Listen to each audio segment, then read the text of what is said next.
Hilti drill.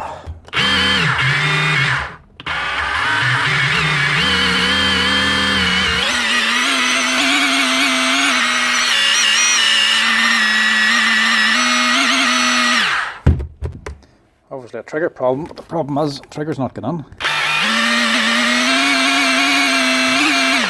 It's not going in the full way.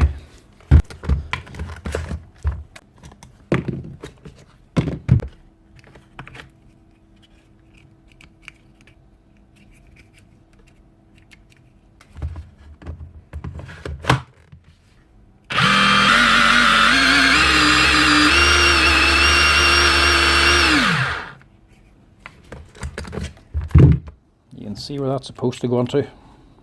Meant to go all the way back to there. So someone's just blocking it up. Every workshop needs a compressor. Look at that. Out to the compressor, give it a blowout. This is a defond switch that Hilti always uses, generally a good brand.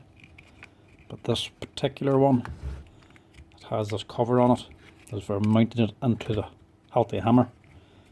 This is a bit of a disaster because there's very little clearance, no space inside. This being a SDS hammer drill, it's going to be around dust and dirt. All the dust and crap gets inside. Eventually over time you pull on the trigger, starts packing it on more and more and more until the switch can't go on the full way. So that was wrong here the last time. I had to pull the whole cover off the switch, dismantle this here cover to clean the whole thing out and put it back together again. A bit more risky doing that. This time air compressor is actually able to get most of it out. So hopefully that's all she needs.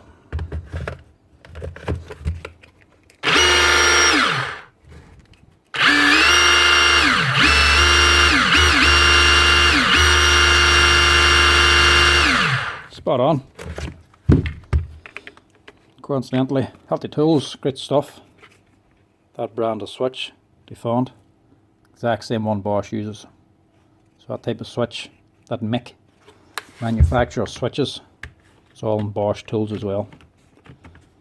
Hilti tools themselves, if you go back long enough, go into things like jigsaws and grinders, Hilti didn't make them, Bosch did. So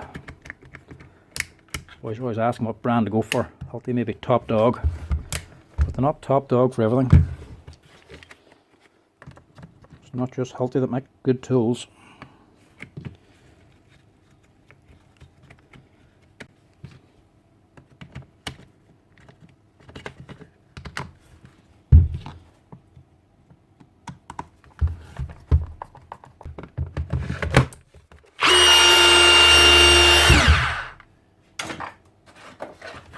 Give her a wee test.